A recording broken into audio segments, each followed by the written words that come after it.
Hello everybody, my name is Bree. Welcome back to Simply Breeze, and today is Saturday and we have a lot of meal prep that we are going to try and get accomplished this weekend.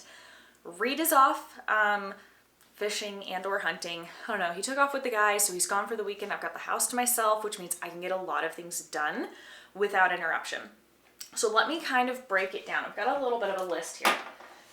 The priority for today is I want to get some freezer meals prepped and ready to go for a good friend of mine. She is pregnant with baby number 4, and I want to get her some freezer meals just to help her with the whole postpartum transition and helping her out as best I can. So we're going to get her some breakfast burritos made, we're going to get her a lasagna made, and we're going to get her a chicken pot pie made. That way she can keep them stored in the freezer, she can pull them out, and she's ready to go. With that, since I'm already making some for her, we're also going to make some for us. That way we've got some meals ready to go in the freezer as well. We love breakfast burritos. We love having lasagna ready to go on hand, and the chicken pot pie, I'm not sure I'm going to freeze it. So this is going to be a partial freezer meal day, partial meal prep for freeze dryer. So we do have a freeze dryer from Harvest Right, not sponsored, not affiliated, but Reed and I purchased our freeze dryer so he and I could have freeze dried meals while we were camping, hiking, and fishing. And we are incredibly low on our freeze dried meal inventory. So I also want to go ahead and get our freeze-dried meal inventory back up.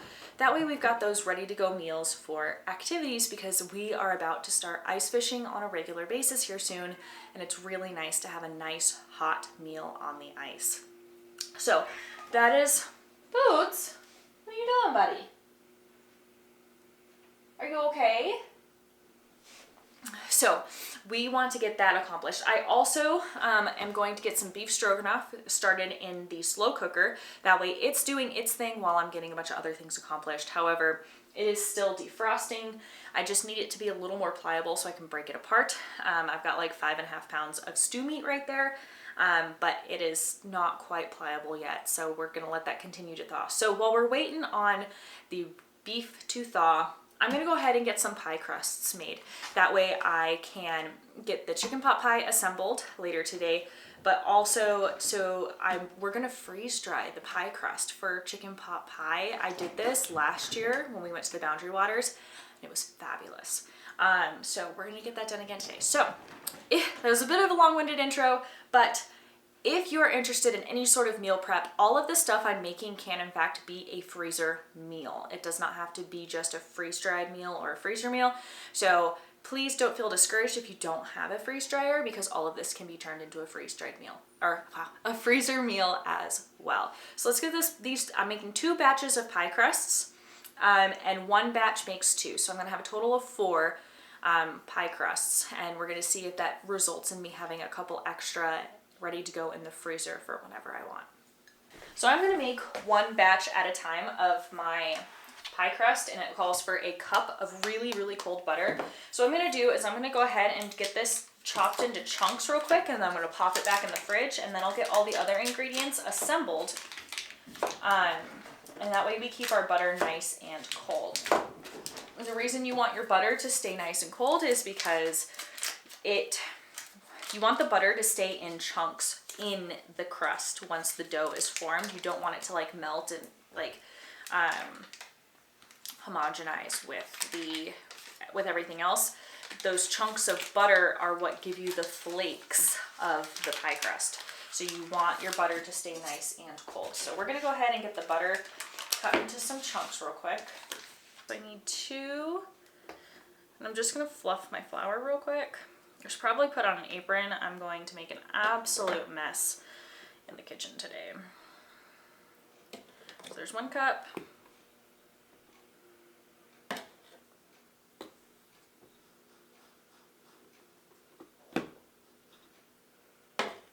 There's 2 cups. And there's a 1/2 cup. I don't technically have a teaspoon scoop. I have a 1/2 teaspoon scoop, so we're gonna just go ahead and put 2 scoops of a 1/2 teaspoon of salt in there.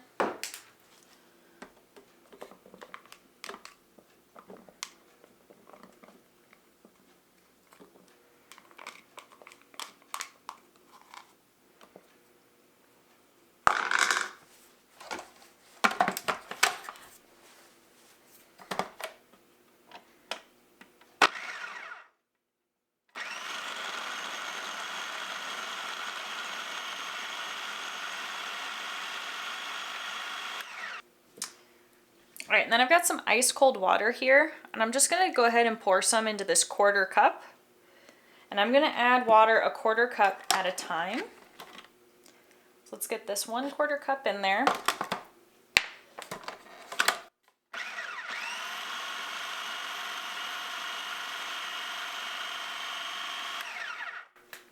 Okay, let's go ahead and get this other 1/4 cup.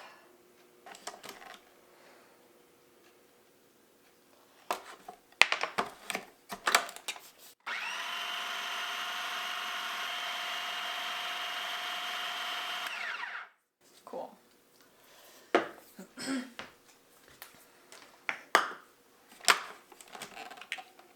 Fantastic. So there's definitely chunks of butter in here. I may have made the butter just a little too small. That's fine. The crust is still gonna turn out really good. I'm gonna roll this out onto some saran wrap. And the reason I'm doing it this way is so I can, one, keep the mess down, but also because I can use the saran wrap to force the dough together.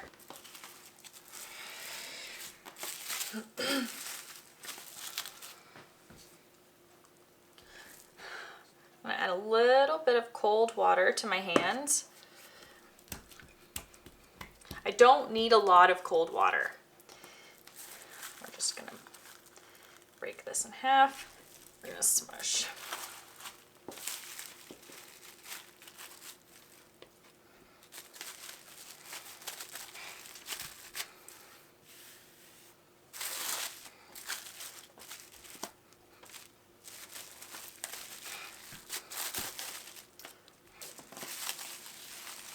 But I'm also trying to work this dough as little as possible.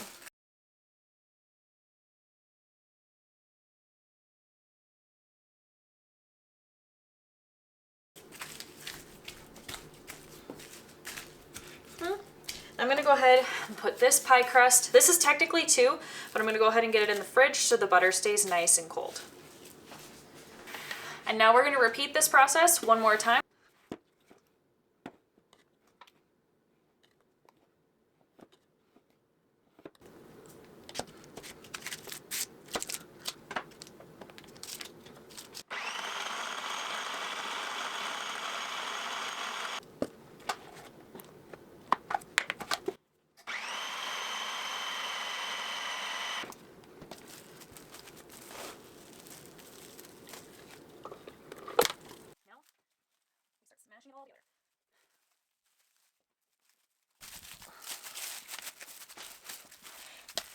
Let me see if I can bring you in and get you to see these flakes, these chunks of butter. And this is the reason you don't want to melt the butter. You want the butter to be nice and cold. So I don't know if you can see those big chunks of butter, like right there. That's butter, butter, butter. So you want those chunks of butter in your pie crust. And this will go with the other one.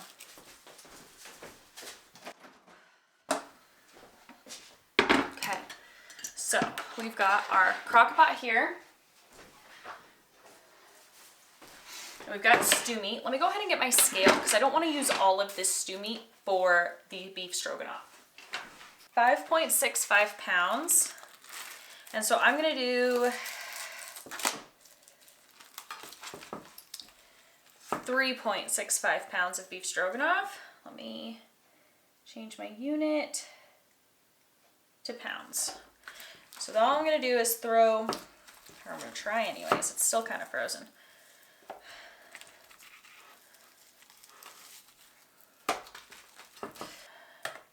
Okay, so this is 3 pounds right here. Let's see what that looks like. And then we'll throw the rest of this in there and we'll see what that looks like.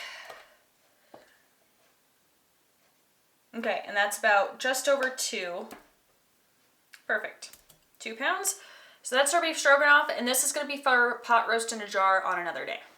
Okay, so I didn't like any of the recipes that I was finding. A lot of them wanted me to brown the meat. I don't have time to brown the meat today.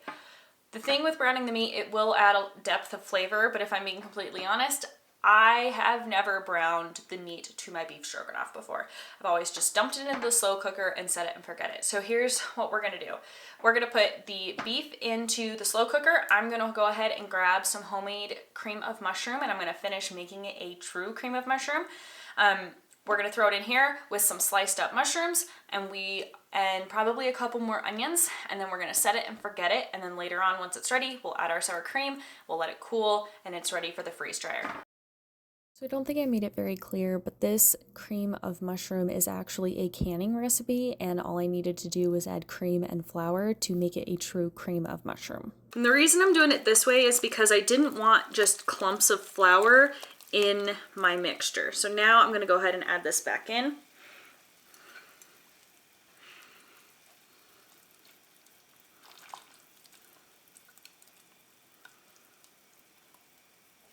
We have our cream of mushroom ready to go. I'm gonna go ahead and pour it over.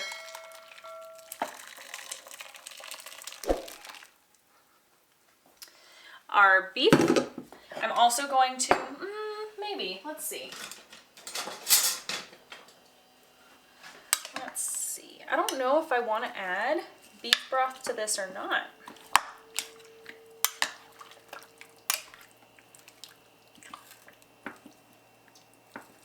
This is already, it's gonna, we'll assess. We'll let this go for a couple of hours and we'll see what juices the beef releases. And then we'll make the decision as to whether or not to add some beef broth to this. We're also gonna go ahead and add some Worcestershire sauce to this. We'll probably do a couple of tablespoons.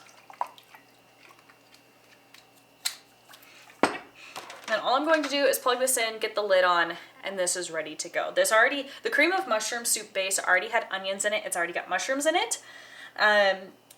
I will probably add mushrooms a couple hours in if I feel it needs a little bit more, but Reed is not a huge fan of mushrooms. I love mushrooms, but he is not a huge fan.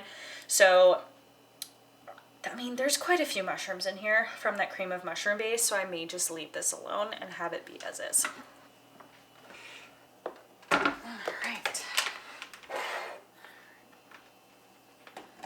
You in. We're just gonna cook this on low.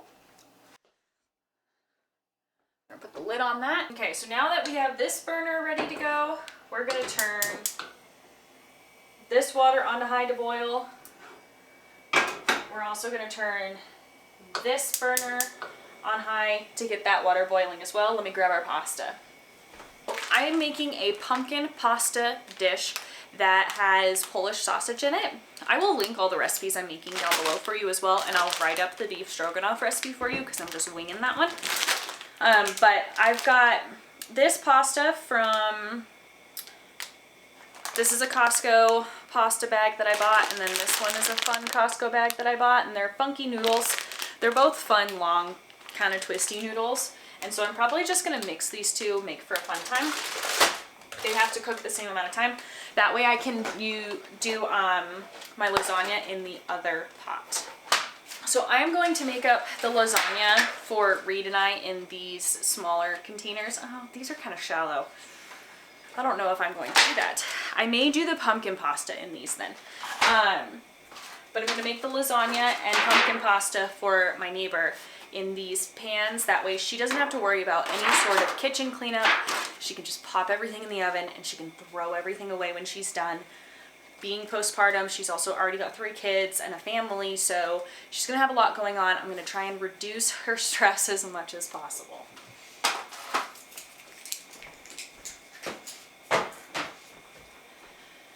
And while we're waiting on all this water to come to a boil, I need more coffee.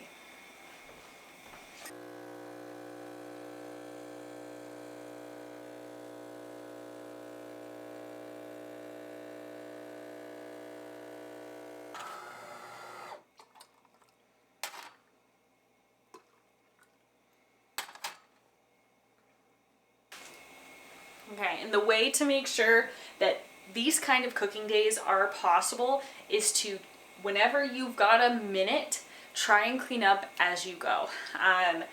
It's going to be a busy day as it is. You're probably not going to want to clean the kitchen from top to bottom by the time you're done, but if you do some cleaning as you go, it's less overwhelming, and by the end of the night, if you've got some things left over, it's not a big deal. It's not like you have to come back to the kitchen the next morning and it's just a complete disaster, like a tornado came on through there. So I highly recommend you kind of clean as you go if you're going to do any of these big cooking days, just so that way there's not a lot of clutter. Plus,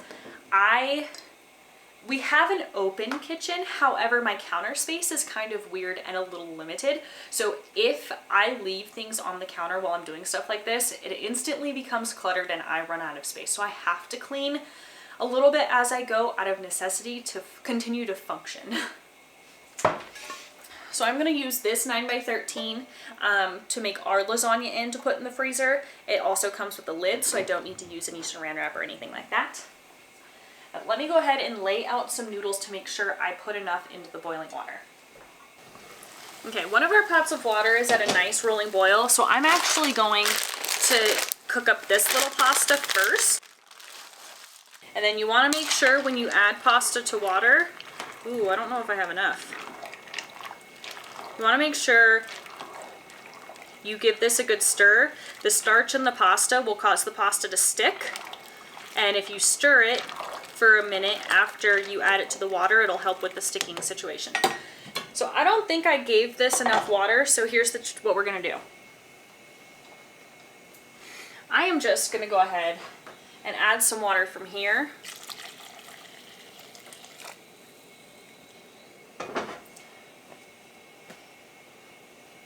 And then what I'll do is I'll just add more water into this pot.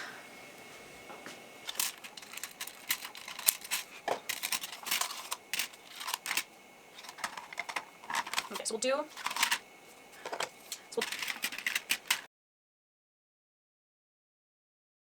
we have a problem. I was going to make lasagna for my friend. However, the lasagna was going to be for her whole family. And some of her family members actually have an egg allergy, and there is a potential that these noodles contain eggs. I know there's no eggs in that other pasta. They said that there's no traces of eggs, but the warning on these pasta, the lasagna boxes, said may contain traces of eggs, and I now do not want to gift them any lasagna because I can't stand the thought of potentially having them react to the egg. So we are no longer making lasagna for my neighbor because I just don't want to have that issue. But our pasta's boiling over here, so we'll just finish that up and I'll make us some lasagna and I'll figure out what else I'm going to make my friend's family.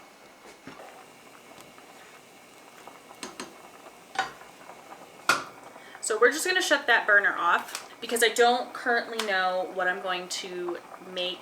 They may just get pot pies from me then instead of a lasagna. But the packaging on this says made from 100% Durham wheat semolina, flour. No traces of anything in here. These are also made, this is also a completely different brand than the lasagna noodles. I have two different brands of lasagna noodles, and they are not the same as this brand. So maybe what I'll do, maybe I'll make them a baked spaghetti because I have the meat. We can mix everything up, and maybe I'll just make them a baked spaghetti instead. And I'll use more of, I have more of this pasta, so maybe I'll do that. So maybe what I'll do is I'll turn this into pumpkin pasta, and then I will make them some baked spaghetti. So to finish off this pumpkin pasta, we need to slice up some kielbasa. We need pumpkin. We need I believe it's 2 cups of pumpkin per recipe. I actually think it's like a 15-ounce can. I preserved my pumpkin in 2-cup increments, so I'm just going to add both cups. And then it requires, I believe, 2 cups of milk. We're just going to go ahead and add 1.5 cups of milk and see where that gets us. And we're going to negate the red pepper flakes because they don't like spice. There you go. So these are almost done. I'm going to go ahead and taste a noodle to see where we're at.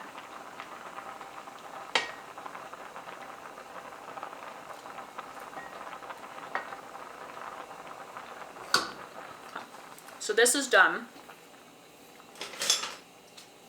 I'm going to use this spider just gonna go ahead and scoop out the pasta. Awesome. This water is finally to a boil. This water is almost at a boil.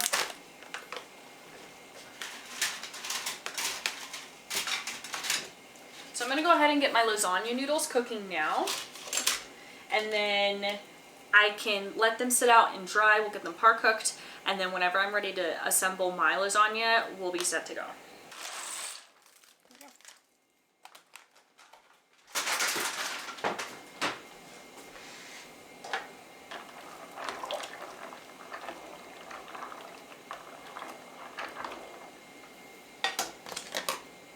Okay, so this is going to be for the baked spaghetti for my neighbor, and then the lasagna is going to be for us, and that is going to be a freezer meal. Okay, so these are progressing really nicely. So what you can also do, if you're only doing like one of these recipes at a time, you could have the pasta going while you're browning the meat. However, I wanted to get all the pasta out of the way because I wanted to use all of the water at once, because I wanted to preserve this pot of water. I'm using it for the second time now. And I wanted to preserve this pot of water. So I'm getting all of the pasta done and out of the way now, and then I'll go through and I'll do all of the browning of the meat, and we can just combine everything later on. I forgot, there was one other recipe that I wanted to make today. Also requires noodles, and it is chicken Alfredo.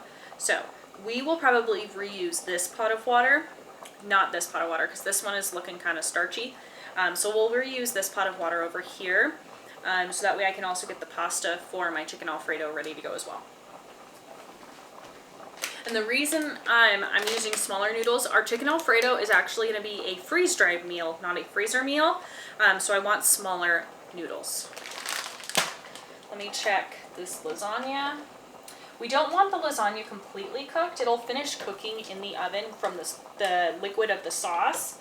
But I do want it to be mostly cooked. My lasagna should be done though. Yeah, the lasagna is done. We're gonna turn that water off real quick. I'm gonna grab my noodle racks. They're really not noodle racks, but they're drying racks.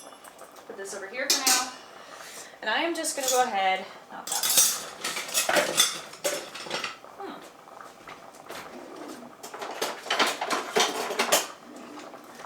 I'm gonna grab my lasagna noodles one at a time. I'm just gonna lay it out so it can dry flat.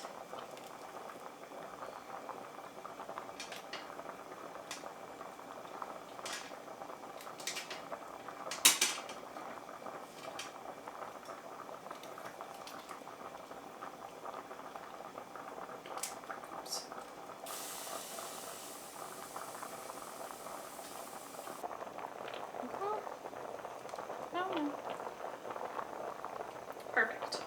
All right, and now we just let the lasagna dry on off, and I think our other pasta is ready to go as well. And then I will move this pot of water onto this burner, because this burner burns. It's a bigger burner, so it burns hotter.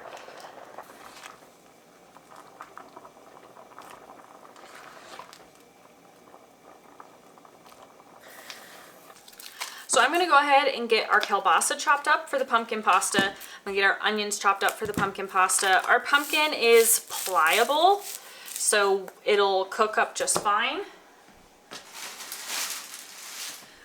We also are gonna need some garlic.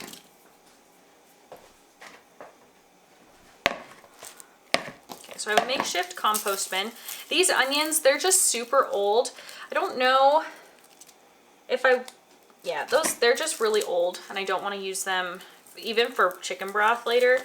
So we'll just go ahead. They'll go into the compost, they'll go into the garden, and I will still reap the benefits of our onion, just in a different way.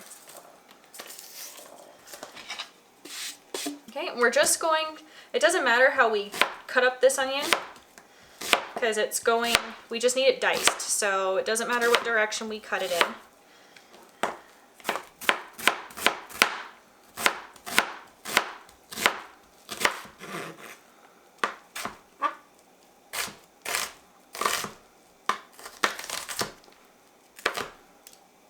Okay.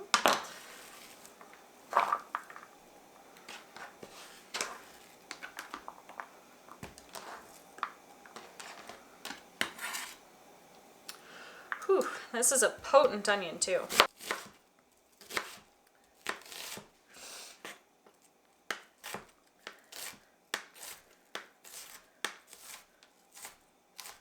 So to finish off this recipe, we need to get our kielbasa chopped up. The original recipe calls for just Italian sausage. However, Reed and I really enjoy it with this Teton's Water Ranch kielbasa. And so that's just what I've been using. And so it's what I'm using today as well.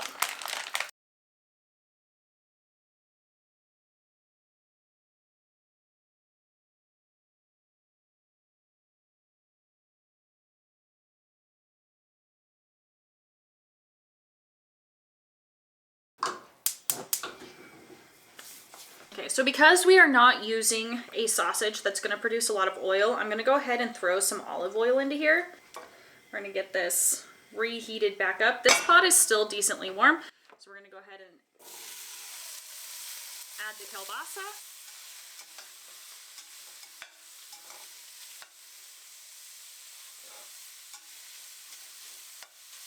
All right, we're going to go ahead and add our onions.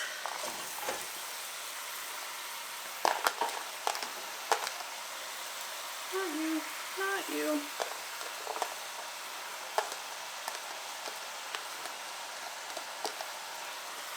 And then here in a minute we'll add our garlic. We just want the onions to become a little translucent first. And I'm putting the lid on this just to help the onions cook a little bit quicker. There's a lot in this pot. So the rest of the ingredients is whole milk, a block of cream cheese per recipe, and because I doubled it, we're gonna do 2 blocks of cream cheese. It calls for oregano, milk, what does it call for? Red pepper flakes, black pepper, salt, and oregano, and Parmesan cheese. It calls for 1.5 cups of Parmesan cheese. I don't want to use up all of my Parmesan cheese because I also have the lasagna that I need to make.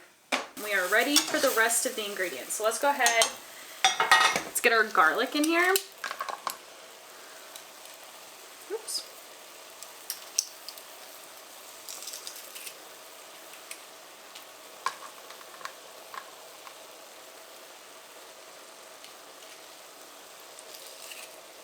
It smells so good in here, guys. Okay, how much salt and pepper does it say? It says a teaspoon of salt and a teaspoon of pepper.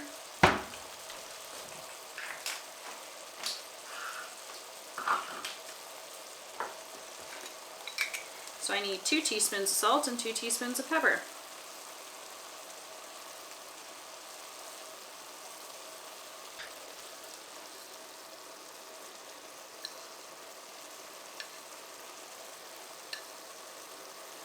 Okay, we are gonna go ahead and add the cream cheese first so that way we can make sure it's melting. Okay.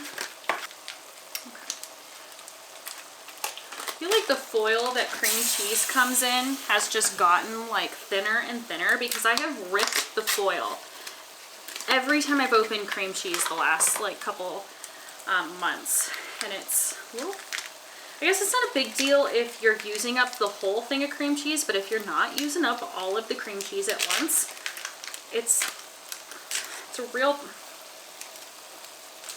come on man, it's a real pain because these are supposed to be like resealable, but if you're ripping the thing, there we go, okay, doesn't do you any good. So we're gonna chop up this cream cheese just to help it melt. Cream cheese in this smells so good.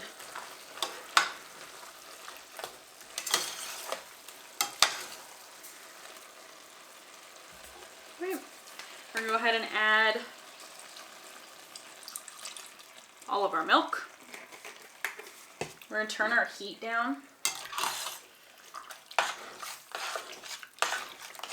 And we're gonna go ahead and get the rest of our pumpkin in here.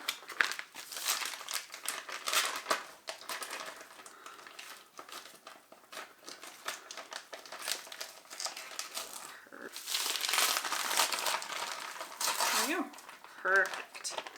So I also need a teaspoon of oregano, which means I need 2 teaspoons per recipe, for 1 teaspoon for 1 recipe. So 2 teaspoons for the double recipe. And then we're gonna add parm. So we're gonna finish this guy off.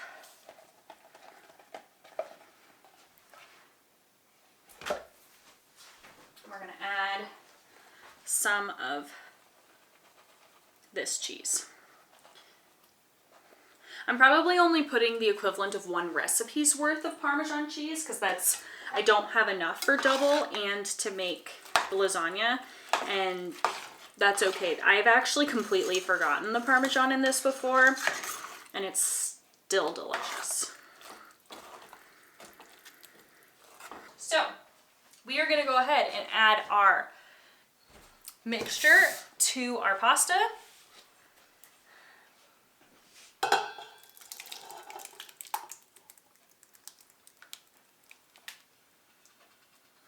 I should have grabbed a spatula. It's okay. We can go grab one. Okay, let's see.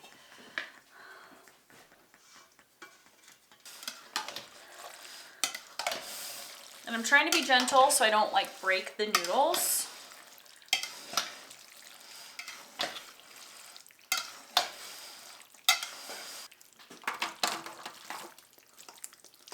Okay. Let's start there, see what that gets us.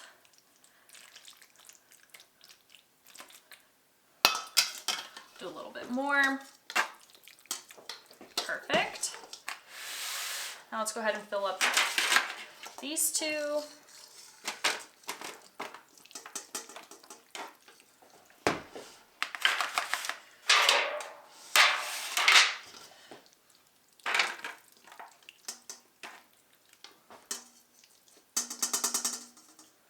And then the finishing touch to this is breadcrumbs. We're gonna let these cool, but these are ready to go. Once they are cooled down, I will wrap them on up. We have 1 recipe done. It's very exciting. The beef stroganoff, I checked it earlier. It's looking really good. We may need to add some beef broth to that, and that's totally fine. And we're gonna get going on browning the meat for the lasagna and the spaghetti. And then before I can do anything else, we have to embark on deboning the 2 turkeys in our freezer, or in our fridge, because I need those for chicken Alfredo. We are going to be using ground elk. So I'm gonna go ahead and get the elk browning, because the great thing is I can make everything together. The only difference between the spaghetti and the lasagna is going to be the way it's assembled. So while we're waiting on this meat to brown, I'm gonna go ahead and make up the seasoning for our meat. And I'll link the videos where I've made like lasagna and spaghetti if you want a more comprehensive step-by-step. We're gonna have some fresh basil, or not fresh basil, but it's all homegrown basil. You probably want about a teaspoon per recipe, and since we're essentially doubling this, I'm gonna put about 2 teaspoons. 2 teaspoons of garlic powder. This is a ½ teaspoon measure. We are gonna do 2 teaspoons of onion powder.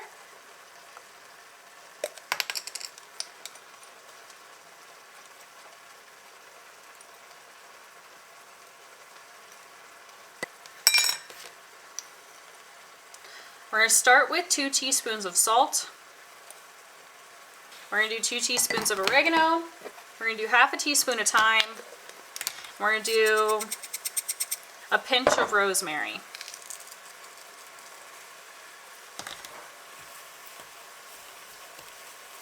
I'm gonna go ahead and add the seasoning so they have time to infuse. If you had homemade Italian seasonings, you could have 100% used homemade Italian seasonings. I don't have pre-made on hand, so I just kind of whip it up as I go. Okay, the filling that I want for my lasagna, the cheese. So I used most of the ricotta tub.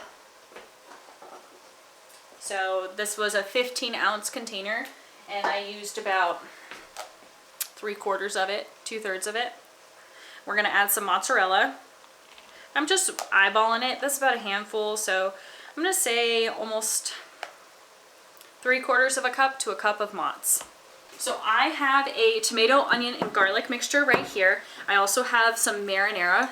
I'm probably going to use up this whole, I think this is the equivalent of like 1.5 pints. And then this is a pint. And I think the ratio I'm gonna use is 2 things of marinara and 1 of these tomato, onion, garlic. So let's go ahead and get the tomato, onion, garlic opened up. We'll add that first.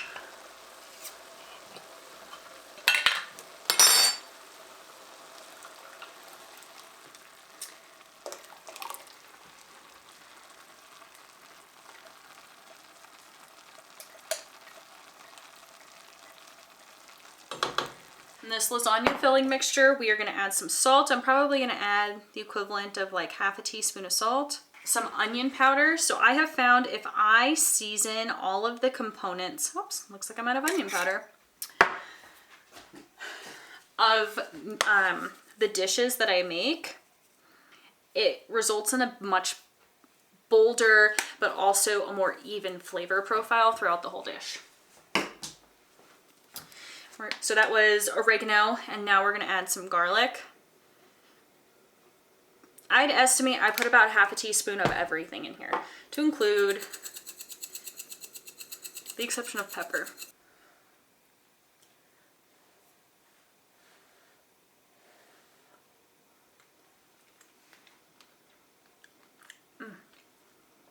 Oh yeah. That's super good. I'm gonna add a little bit of sauce to the bottom of this pan, just to keep the noodles from sticking. There we go. And I'm gonna add our noodles.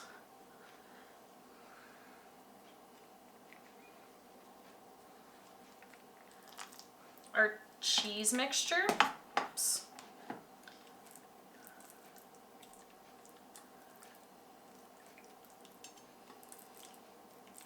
Oops, no. Since I don't have Italian sausage, sometimes I like to mix Italian sausage instead of doing pepperoni, but I do not have any Italian sausage in the house right now. And last night the grocery store was completely out.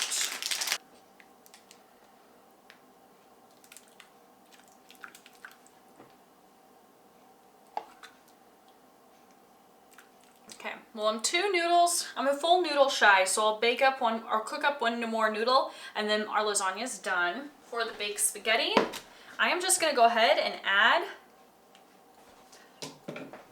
these noodles into here. Or maybe I'll add the sauce into the noodles. This seems like a little on the runny side, so I am going to go ahead and open up one more thing of marinara. We're gonna mix it on in.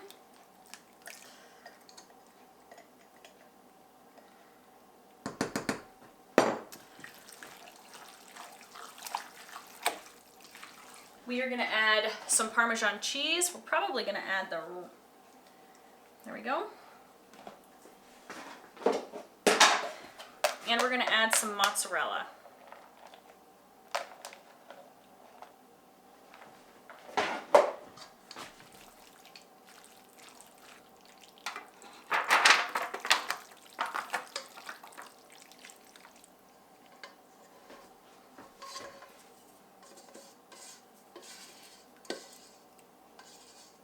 And I'll top this with a little bit of mozzarella and a little bit of cheddar cheese. I forgot to throw the ricotta in there. Darn it. Okay, we'll try this again. We'll see if we can kind of scoop this back in.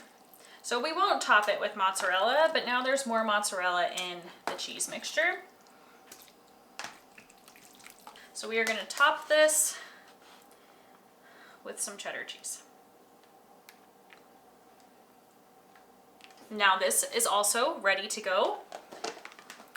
So we can cross the lasagna and the spaghetti off of our list as well. Now I'm gonna put this in the oven so it can also cool down there. Okay, so we're gonna do a reset. We're gonna get those pots cleaned because I need to boil 2 more lasagna noodles. I planned it out and I still got it wrong, but that's fine. All we're waiting on is the noodles, and then I'll top it with cheese, and our homemade lasagna is good to go. And then I need to do next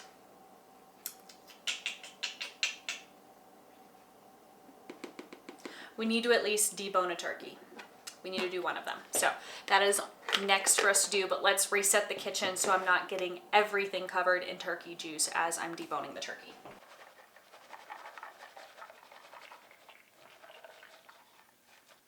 Also, if any of you have ever watched me assemble lasagna before, I do it a little different every time. So this is done. We have another thing off our list. All right, so this turkey is almost 13 pounds. This is a 13-pound turkey.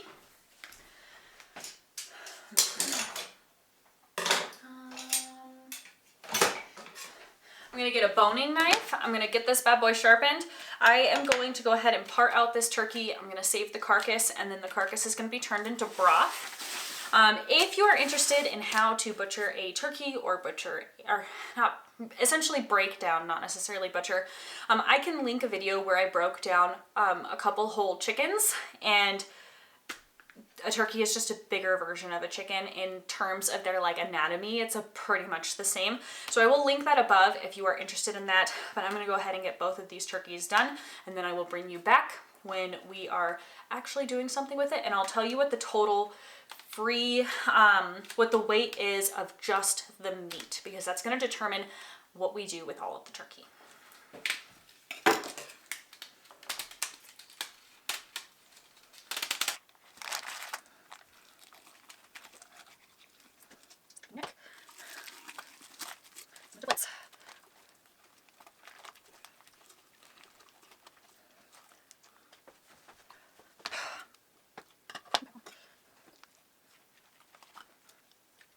So we got the turkey butchered.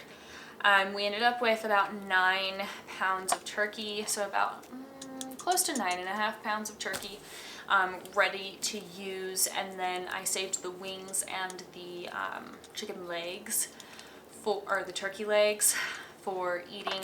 It was really difficult to debone the legs. Turkeys have a lot of tendons in their legs, and it just wasn't happening, so maybe we can just throw it on the grill and eat them that way. But we are gonna switch gears because I realized I can cook up the chicken Alfredo, and I may just cook up the chicken after I'm done getting all the eggs, getting all the breakfast stuff taken care of. But I don't have a throwaway container to make chicken pot pie in for my friend. And so I'm not entirely sure if I want to go out to the store to get it or not. It's really cold this weekend. We're well into the teens, and it's snowy, and I'm just not sure I want to make that trip right now. So we may we may cook up the chicken inside, and then I will assemble later, but it's not happening right now because I don't want to go outside and go get a reusable container. So what I am going to do is I'm going to switch gears, and we are going to get the breakfast burritos made, and then I'm going to make a breakfast scramble. The breakfast scramble is going to be a freeze dryer meal. So we're going to use, I went to Costco, shocker, and I got 5 dozen eggs. And so 20 of these eggs are going to be breakfast burritos for my friend. 20 of these eggs are going to be breakfast burritos for Reed and I. And then 20 of these eggs are going to turn into our breakfast scramble. And that will use up all of our eggs. But that is my plan for these eggs. It's also why I bought so many, because I knew I was going to use them. And about 20 eggs is going to yield a minimum of 15 breakfast burritos, because I also need to brown up the sausage. So I think I'm gonna brown up the sausage first, and then we'll move on to the eggs. All right, we're gonna go ahead and chuck our onions in here. and our peppers.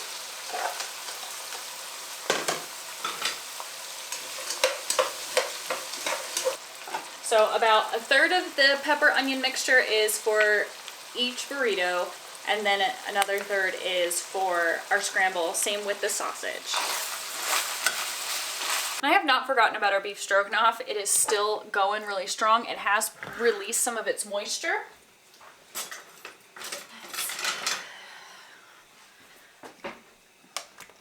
Give her a mix, because we actually haven't stirred this in a while.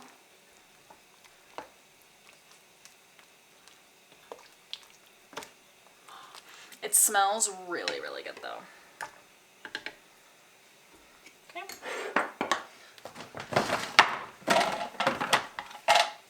Alright, so we're gonna get the blender out. So we can go ahead and start cracking some eggs. We're gonna do 20 eggs at a time.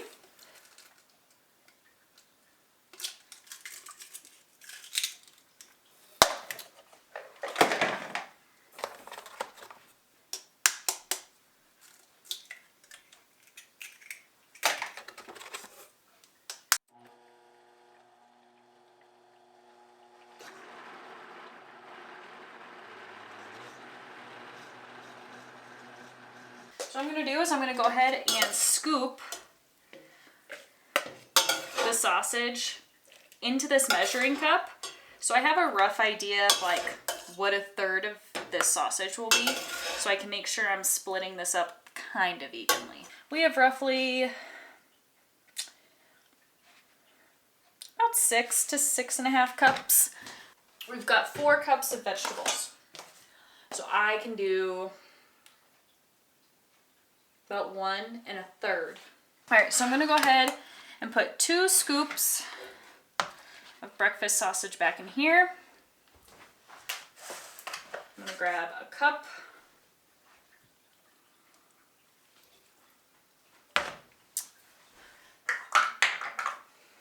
And 1/3 of vegetables there. We're gonna do the same thing here.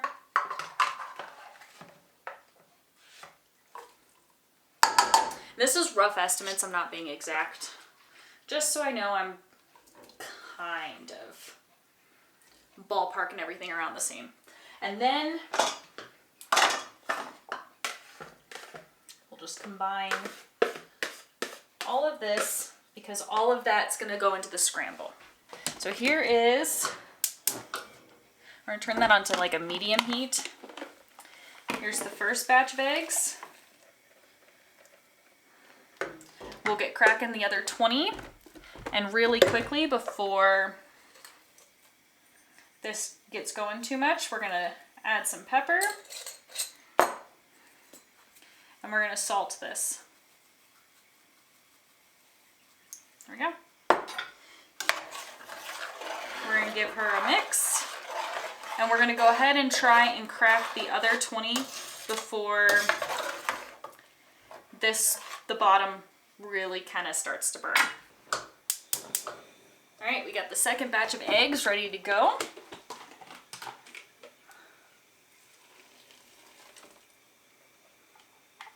Okay, so I need to remember whose is whose. So my friend's is gonna be in the stainless steel, ours is gonna be in that one. I actually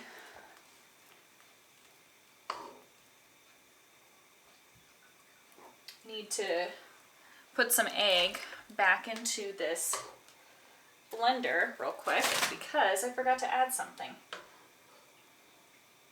Reed and I really enjoy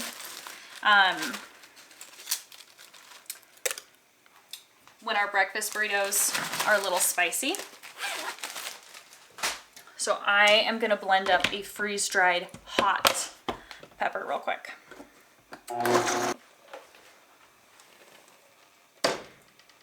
So this guy is just about done.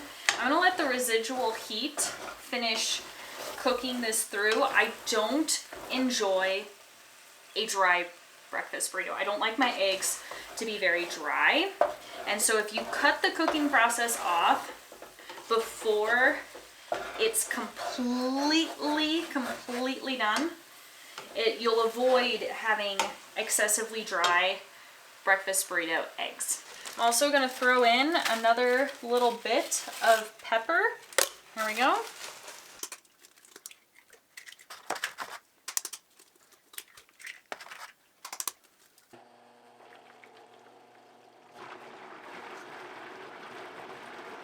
We're gonna move this bad boy right here. We're gonna go ahead and throw in our vegetables and our meat.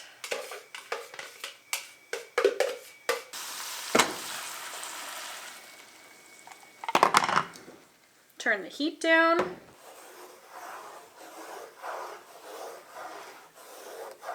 right, done. We're gonna set this back and off the burner. I'm gonna put a little cheese.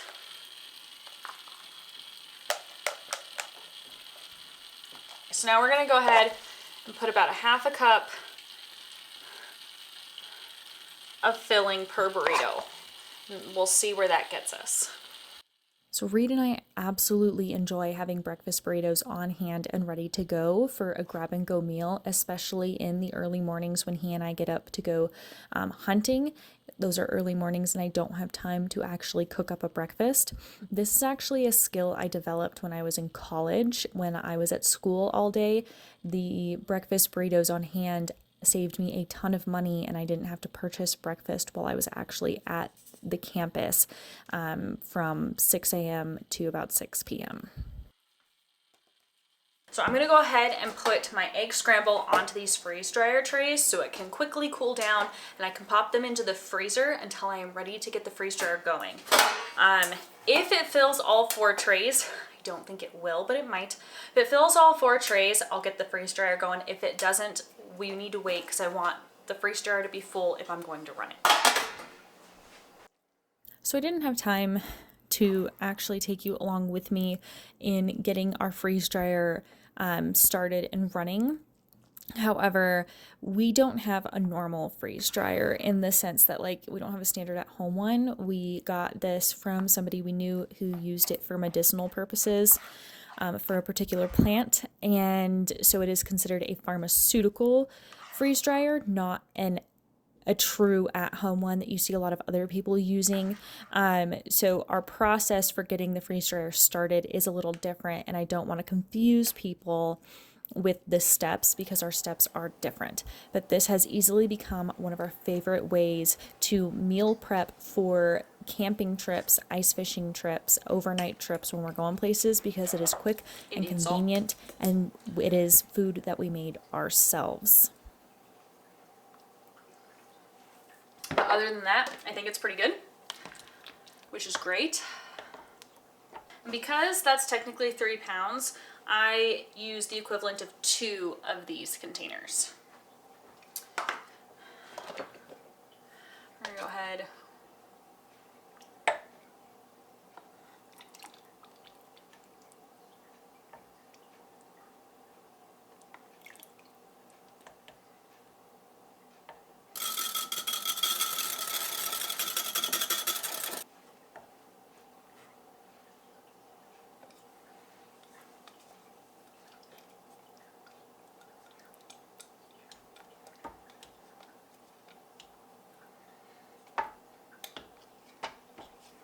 It's been a minute since I've had beef stroganoff and that's delicious.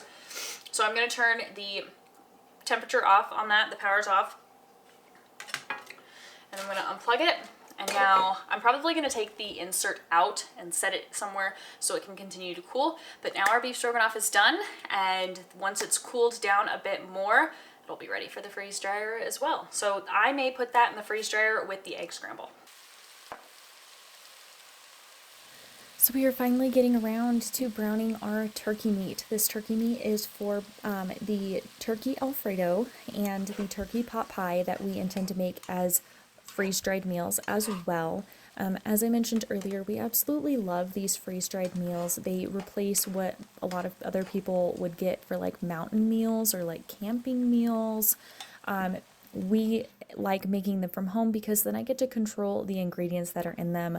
I can make whatever I want and I'm not just limited to what is available in the store. Furthermore, those mountain meals are typically $10 to $15 a piece. And so Reed and I have definitely gotten our money back on return between all of the meals that we make and the food preservation that we use our freeze dryer for. We're gonna go ahead and add our Alfredo sauce.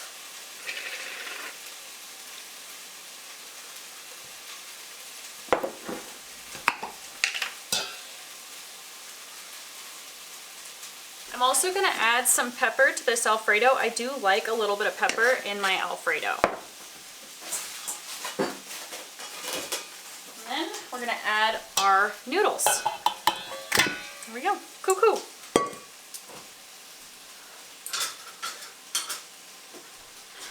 And we'll give this guy a good mix. Let's see if we can break up these noodles. No, without making a huge mess all over ourselves.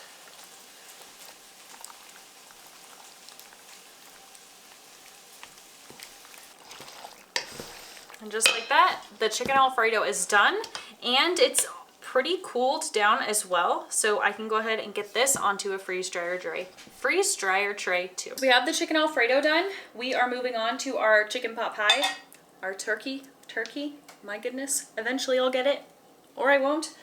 What I'm gonna do is I'm also gonna take this chicken out. I'm gonna go ahead and chop up this chicken into smaller pieces.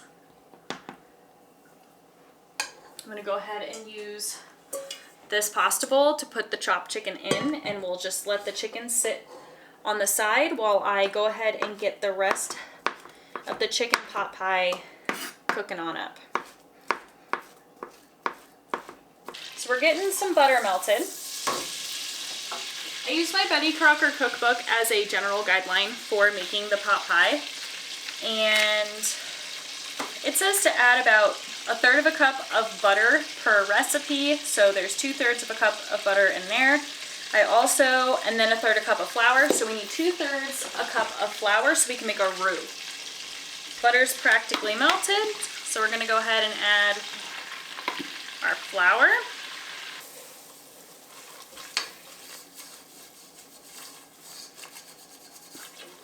And I'm just cooking in the same pot that I cooked the chicken in. It's all gonna go here in the end anyways.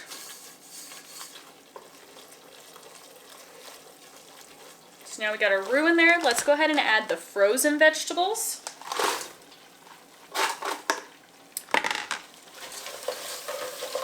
We'll get those kind of melting and thawing. And then once those have kind of thawed out, we'll add the raw vegetables to this. Oh, we're making this with coconut milk. I don't have milk. This is the first time for everything. Good thing I added flour. Oh, guys, I tried to be as prepared for this day as I possibly could. I have not done a big cooking day on this level before. It was a lot, so I'm here to tell you, if you want to embark on a big cooking day like this, I 100% encourage you to do it.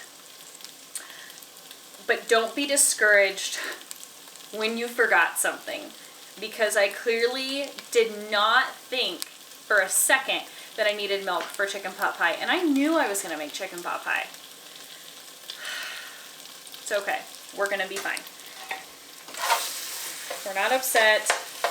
These are all lessons learned, learning opportunities. So we're going to go ahead and add the rest of our vegetables. There we go.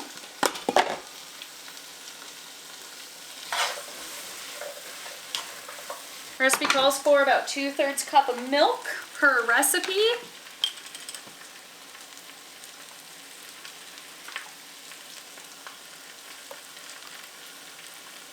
Which, if I recall, means I need 1 1/3.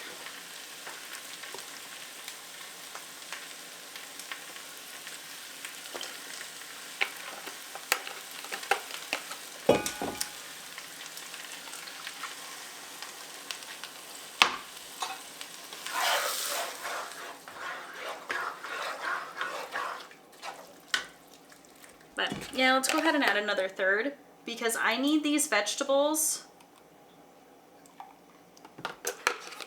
to be cooked because they will not go through the cooking process in the freeze dryer.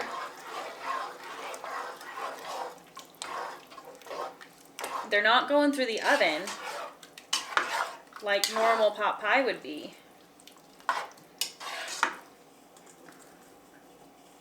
There we go.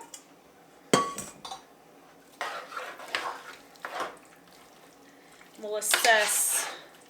We'll probably put this on a lower temperature and we'll close the lid. That'll kind of imitate as if it's in the oven. Yeah, we're gonna add some more milk.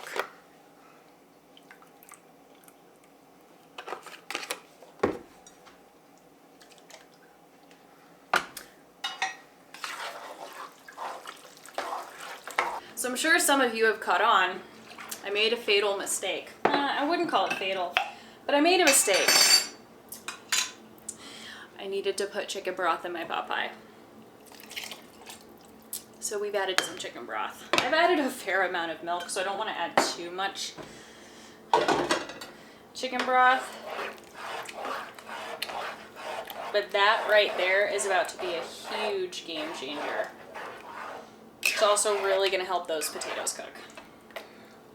So hopefully that broth helps.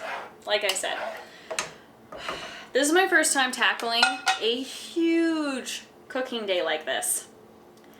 I will likely attempt a huge cooking day like this again, but I do think I am a bigger fan of just making double recipes and preserving them one at a time. It's a little easier to manage. My mind has like 20,000 things going on, okay? It's like I've got 20 browsers open and I don't know where the music's coming from. If any of you have seen that meme, that's me. That is me. So at least I remembered the chicken broth eventually. So I'll let you know how it turns out.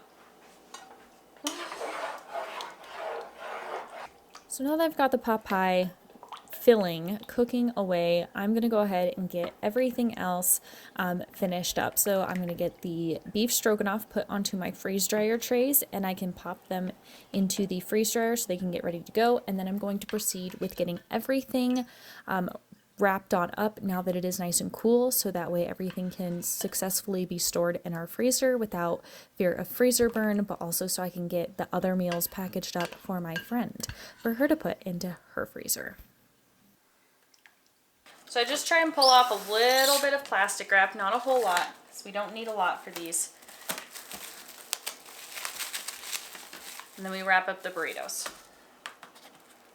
If you would like a more in-depth tutorial on how I build these breakfast burritos, I will link a video up above for you to reference because I did do a whole video on making a bunch of breakfast burritos a little while back.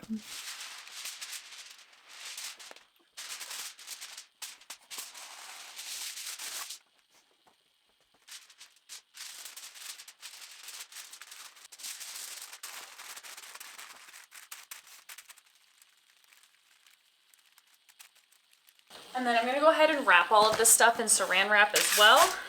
That way it is protected a little bit and we don't have to worry about any potential freezer burn, but they won't be in there that long. We absolutely devour the pumpkin pasta, so if it makes it longer than 2 months, I will be shocked.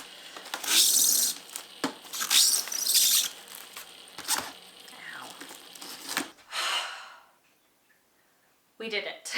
The day is finally over. It was a good day. We were very, very productive. I got 1 lasagna, 1 baked spaghetti, 2 things of pie crust. I got 2 batches of pumpkin pasta, a batch of scrambled egg breakfast scramble, 2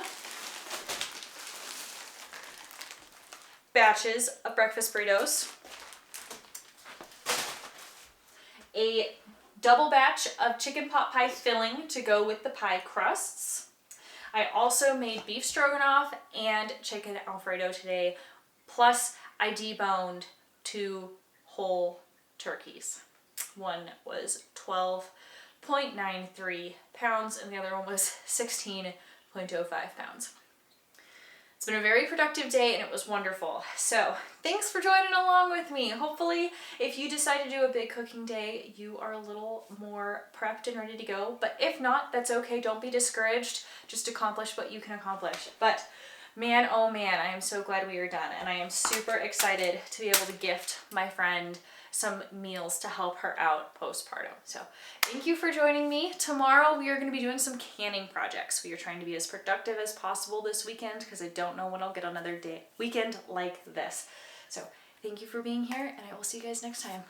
Bye.